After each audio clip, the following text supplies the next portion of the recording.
வணக்கம்களே நல்லா செய்தி. இன்னைக்கு இந்த காணொலியில் என்ன பார்க்க போகிறோம் அப்படின்னா, ரசகுல்லா டப்பா என்கிட்ட இருக்குது, நிறைய பேருக்கு தெரியும். அதையும் பிளாஸ்டர் ஆஃப் பாரிஸ் வச்சு தான் எனக்கு ஒரு காணொலி பண்ண போகிறோம். பென் ஸ்டாண்ட் தான் பண்ண போகிறோம். ஆனால் அந்த டப்பாவை வந்து பிளாஸ்டர் ஆஃப் பாரிஸ் வச்சு அழகுபடுத்த போகிறோம். அதான் இந்த காணொலி பார்க்க போகிறோம். ரொம்ப சுலபம் தான். பிளாஸ்டர் ஆஃப் பாரிஸ்ங்கிறது பண்ணி பாருங்கள். பிளாஸ்டர் ஆஃப் பாரிஸ் இல்லைன்னா ஒயிட் சிமெண்ட் எடுத்துக்கோங்க, சரிங்களா? இப்போ தான் நான் முதல்ல பிளாஸ்டர் ஆஃப் பாரிஸை தொடறேன். எனக்கு இது வரைக்கும் பிளாஸ்டர் ஆஃப் பாரிஸ் இருக்கிறது கூட தெரியாது. இந்த கிராஃப்ட் பண்ண ஆரம்பிக்கும் போது தான் எனக்கு பிளாஸ்டர் ஆஃப் பாரிஸ் ஒன்று இருக்கிறதே தெரியும். முதல்ல ஒரு பெரிய தட்டு எடுத்துக்கிறேன். நீங்கள் வந்து கிண்ணம் கூட எடுத்துக்கிட்டோன்னா கொஞ்சம் கலக்கிறது கொஞ்சம் கஷ்டமாக இருக்கும். அதனால இவ்வளோ பெரிய தட்டு என்கிட்ட ஒன்று இருக்கும். அதில் வச்சு நான் தண்ணி ஊற்றி பண்ணுறேன். கொஞ்சம் வந்து கொலக்குலன்னு இருக்க பார்த்துக்கோங்க. சப்பாத்தி மாவுமா இருக்கக்கூடாது. கொஞ்சோண்டு கொலக்குலன்னு இருக்கிற மாதிரி பார்த்துக்கோங்க. அப்போ தான் நம்ம அந்த டப்பாவில் வச்சு நம்ம போடும்போது நம்மளுக்கு வசதியாக இருக்கும். இது சட்டுன்னு காஞ்சிருது. சும்மா வச்சுட்டு ஒரு 2 செகண்ட் விட்டுட்டோம் அப்படின்னா சட்டுன்னு அது காஞ்சிருது. ஏன் அப்படி நடக்குதுன்னு சொல்லிட்டு எனக்கு தெரியல. இப்போ தான் அது பிளாஸ்டர் பாரிஸோட தன்மை போல். கொஞ்சம் நம்ம கொலக்குலன்னு ஆக்குனதுக்கப்புறம் இந்த ரசகுல்லா டப்பாவை சுற்றி நம்ம போட்டுக்கலாம்.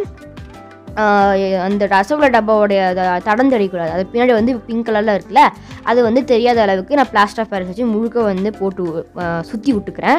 விட்டு நம்ம வந்து கையை வச்சு அமுக்கி விட்டுக்கோங்க. ரொம்ப திக்காக பண்ணுறது, ரொம்ப வந்து மெலிசாக பண்ணுறது உங்களோட விருப்பம், சரிங்களா? பண்ணிவிட்டு உங்களுக்கு காமிக்கிறேன்.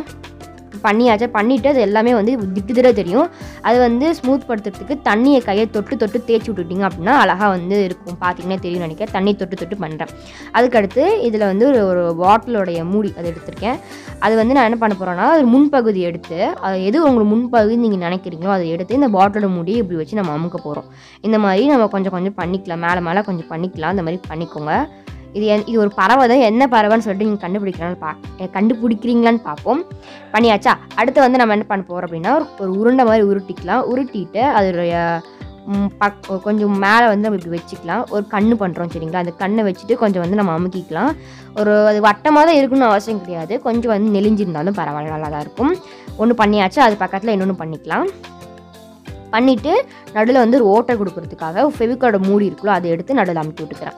அமுக்கிட்டு குச்சி வச்சு அதில் பக்கத்தில் இருக்க கோடு வலை கொடுத்துக்கிறேன். இப்படி கொடுத்துட்டு அதுக்கு புருவம் பண்ண போகிறோம், அதாவது ஐப்ரோஸ் பண்ண போகிறோம். அதுக்கு வந்து ஒரு வாழை உருட்டி அதை 2 கையில் வச்சு தேய்ச்சிடுங்க. தேய்ச்சிட்டிங்கன்னா உங்களுக்கு இந்த மாதிரி நீளமாக கிடைக்கும்ல, அதை வந்து மேலே நம்ம வச்சுக்க போகிறோம். கண்ணுக்கு மேலே கொஞ்சம் இடம் விடுங்க. அப்படி விட்டால் தான் உங்களால் புருவம் வைக்க முடியும். இல்லாட்டி அந்த கிண்ணத்துக்கு மேலே போயிடும், சரிங்களா? அந்த மாதிரி பார்த்து இப்படி மேலே வச்சுக்கோங்க. இப்படி வரணும். புருவம் வந்து கொஞ்சம் மேலே அழகாக போகிற மாதிரி பார்த்துக்கோங்க. பண்ணும்போது உடஞ்சிருச்சு. திருப்பி நான் அதை வைக்கலான் இருக்கேன். வச்சா நல்லாயிருக்கும். கொஞ்சம் மேலே தூக்கிட்டு இருக்க மாதிரி வச்சா நல்லாயிருக்கும். அது உடஞ்சிருச்சுனால இப்போ திருப்பி நான் அதை வைக்கிறேன். வச்சுட்டு அது 2த்தையுமே சேர்கிற இடத்துல இன்னொரு குட்டியாக ஒரு பந்தை மட்டும் உருட்டி வச்சு நான் சேர்த்து விட்டுறேன். அந்த இடத்துலையும் தண்ணி வச்சு நம்ம சேர்த்துட்டோம் அப்படின்னா அது 2மே சேர்ந்து வந்த மாதிரி இருக்கும். தண்ணி ஊற்றிட்டு அந்த பந்தை வந்து இந்த புருவத்தோடு நம்ம சேர்த்து விட்டுட்டோம். அவ்வளோதான், முடிஞ்சிருச்சு. அதுக்கப்புறம் இதோடைய ரெக்கை பண்ண போகிறோம். ரெக்கை பண்ணுறதுக்கு அதே மாதிரி குட்டியாக உருட்டிட்டு அதோட ஒரு இடத்துல நம்ம வச்சுக்கலாம். அந்த பாட்டில் வச்சு டிடி பண்ணோம்ல, அதோடைய ஓரத்தில் நம்ம இப்படி வச்சுக்கலாம். ரெக்கை எப்படி இருக்குன்னு சொல்லி எனக்கு சொல்ல தெரியல, பாருங்கள். அது நம்ம இப்படி பண்ணிக்கலாம். அது ஒரு வட்டம் பருவத்தில் இப்படி இருக்கும். அந்த மாதிரி பாருங்கள், உங்களுக்கு புரியும். எனக்கு சொல்ல தெரியல, இதோட வடிவத்து பேர் என்னன்னு சொல்ல தெரியல. ஒரு இலையோட வடிவம் அந்த மாதிரி தான் பண்ணுறோம். இலையை வந்து கவுத்துட்டு இருக்கிற மாதிரி பண்ணணும். மேலே பண்ணுவோம்ல, அது வந்து கவுத்துட்டு இருக்கிற மாதிரி பண்ணணும். இப்போ ரெண்டு பக்கமும் அது பண்ணிவிட்டு நம்ம அந்த ஃபெவிகால் பாட்டில் இருக்குல்ல, அதை வச்சு நம்ம வந்து பண்ணிக்கலாம். அதுக்கு முன்னாடி தண்ணி தொட்டு வந்து ஸ்மூத் பண்ணிட்டுக்கோங்க. அப்புறம் பாட்டிலோட அந்த ஃபெவிகால் பாட்டில் மூடி வச்சு அதை வந்து நம்ம இந்த மாதிரி கொடுத்துக்கலாம். அதோடைய மூடி இருக்கிற அந்த பகுதி வச்சு அமுக்குங்க. நல்லா ஒரு வடிவத்துக்கு அது வரும். பார்க்குறதுக்கு நல்லாயிருக்கும். அங்கேயும் வந்து ஒரு டிசைன் கொடுத்த மாதிரி ஆகிடும். அடுத்து வந்து நம்ம என்ன பண்ணுறோம்னா, அது அவ்வளோதான், முடிஞ்சிருச்சு. இது ஒரு 5 நிமிஷம் போல் நம்ம நல்லா வந்து இதை காய வைக்கணும். ஒரு 5 நிமிஷம் போல் இல்லை, அட்லீஸ்ட் 1 நாளாவது நீங்கள் விடுங்க. நான் 2 நாள் விட்டேன், சரிங்களா? 2 நாள் விட்டுட்டு உங்களுக்கு காமிக்கிறேன். நல்லா இருந்துச்சு, ஆனால் கொஞ்சம் கனமாக இருந்துச்சு. எல்லாமே அதிகமாக போட்டுட்டேன். அதனால் உங்களுக்கு கனம் அதிகமாக இருக்கிறதும் உங்கள் விருப்பம், சரிங்களா? கொஞ்சம் கம்மியாக பண்ணுறதும் உங்கள் விருப்பம்.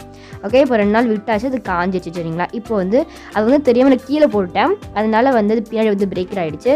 நல்ல வேலை முன்னாடி கீழே போடாமல் இருந்தேன், இல்லாட்டி முன்னாடி உடஞ்சிருக்கும். பின்னாடி தானே சரி நான் விட்டுட்டேன். இப்போ வந்து அதுக்கு நம்ம பெயிண்ட் பண்ணுறோம்.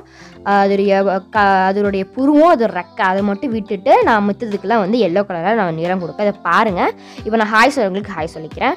அஸ்பதி, குட்டிமா, ஐஷு, மோத்திஷா, தேஜு, லலிதா, தமிழரசி, சுபஸ்ரீ, சுபராணி, ஐயப்பன், சுந்தரமூர்த்தி, துர்கா தேவி. சரிங்களா, எல்லாருக்கும் ஹாய் சொல்லிட்டேன், வேகமாக சொல்லிட்டேன். இப்போ வந்து அதோட ரெக்கையும் அதோட புருவத்தை தவிர எல்லாத்துலேயும் கொடுத்துட்டேன், மஞ்சள் கொடுத்துட்டேன். அதுக்கப்புறம் நீலம் லைட் ப்ளூ கலர் எடுத்து அதில் புருவத்துலேயும் அந்த ரவுண்டு மாதிரி பண்ணியிருந்தோம்ல அதில் கொஞ்சம் மட்டும் கொடுங்க, ஒரு பாதி மட்டும் கொடுங்க, முழுக்க கொடுத்துடக்கூடாது, பாதி மட்டும் கொடுங்க. அங்கே வேற ஒன்று பண்ணணும். அதனால கொஞ்சோண்டு நான் விட்டுற மாதிரி கொஞ்சோண்டு விட்டுடுங்க. நான் வந்து அது இன்னும் பண்ணலை. இப்போ அது மாதிரி கொஞ்சோண்டு விட்டுருக்கேன் பார்த்தீங்களா, அந்த மாதிரி விட்டுடுங்க. அதுக்கப்புறம் அது ரெக்கை இருக்குல்ல, அதிலும் வந்து கொஞ்சம் கூட வெள்ளை நிறம் தெரியாமல் அடிச்சுக்கோங்க. தண்ணி சேர்த்து அடிக்காததும் உங்கள் விருப்பம். அதிகமாக இருந்தால் சேர்த்து அடிங்க, அதிகமாக இல்லைனா சேர்க்காம அடிங்க. ஓகேங்களா, அந்த மாதிரி. அதுக்கடுத்து அதில் கருப்பு நிறம் எடுத்து அந்த உருணை மாதிரி பண்ணினோம்ல, அதில் நம்ம இந்த மாதிரி கொஞ்சம் வந்து கொஞ்சோண்டு இடம் விட்டுட்டு அது கொஞ்சம் கீழே கொடுத்துக்கலாம். அது உங்களுக்கு புரியும், கடைசியில் பார்த்தா புரியும். அப்புறம் அது கண்ணில் ஓட்டை கொடுத்தோம்ல, அது அந்த இடத்துல ஒரு கோடு. அதுக்கப்புறம் அந்த கண்ணை சுற்றி நம்ம கோடு கொடுத்தோம்ல, அதுலேயும் கருப்பு கலர் கொடுத்துக்கிறேன். பார்க்குறதுக்கு நல்லாயிருக்கும். இது வந்து இப்போ என்னென்னு புரிஞ்சிருக்குன்னு நினைக்கிறேன். ஆந்தை தான் பண்ணியிருக்கோம், செம்மையாக புரிஞ்சிருக்குன்னு நினைக்கிறேன். கண்டுபிடிச்சினா இங்கே உண்மையிலே நம்ம செம. ஓகே, இது முடிஞ்சிருச்சு. இது செம்ம அழகாக இருந்துச்சு பார்க்குறதுக்கு. இது வந்து நீங்கள் என்னது மரம் வளர்க்குற தொட்டியாக பயன்படுத்தலாம், இல்லாட்டி நீங்கள் பென்சிலாக பயன்படுத்தலாம். நான் வந்து சும்மா வந்து பண்ணி காமிக்கிறேன், அவ்வளோதான். பிளாஸ்டர் பேரஸ் இருந்துச்சு, இதையும் 2 சேர்த்து இப்படி பண்ணியாச்சு. இது முதல்ல நான் அமேசானில் பார்த்தேன், அது பார்த்துட்டு தான் பண்ணினா நான் ஸ்க்ரீன்ஷாட் எடுக்க மறந்துட்டு. சரிங்களா, அதை மன்னிச்சுக்கோங்க. அது எடுக்க மறந்துட்டு உங்களுக்கு நான் காமிச்சிருப்பேன். பென்சிலாக பயன்படுத்தலாம். ஆனால் நான் எதுக்கு இது முக்கியமாக பண்ணினேன் அப்படின்னா க்ளூ ஸ்டிக்ஸ் வைக்கிறதுக்காக பண்ணியிருந்தேன். சரிங்களா, க்ளூ ஸ்டிக்ஸ் வைக்கிறதுக்கு எனக்கு ஒரு தேவைப்பட்டுச்சு. ரப்பர் பேண்ட் போட்டு வைக்கிறதுக்கு பதிலாக நம்ம இந்த மாதிரி போட்டு வச்சோன்னா நம்மளுக்கு நல்லாயிருக்கும். அதனால ஓகே, அவ்வளோதான். இந்த காலனி குறுந்தங்கள் உங்களுக்கு பிடிச்சிருக்குன்னு நினைக்கிறேன். பிடிச்சிருந்துச்சுன்னா விருப்பம் பண்ணுங்க. உங்களுக்கு கருத்துக்கப்பில் கொடுக்க மறந்துடாதீங்க. என்னோட சேனல் ஸ்ரீநிதிக்கு வேண்டி பிடிச்சினா சந்தா கொடுத்துக்கோங்க. பக்கத்து கொடுக்குறது மணியும் கிட்டு அதில் அனைத்தையும் கொடுத்துக்கிட்டு நம்ம போகிற காலம் டக்கு வந்து இருக்கும். உங்களை அடுத்த சிறப்பான காலில் சந்திக்கிறேன். அதற்கு முன்னிலிருந்து விடைபெறும் சிறுநதிக்கு மணி. வீட்டிலேயே சக்கரதியாங்க.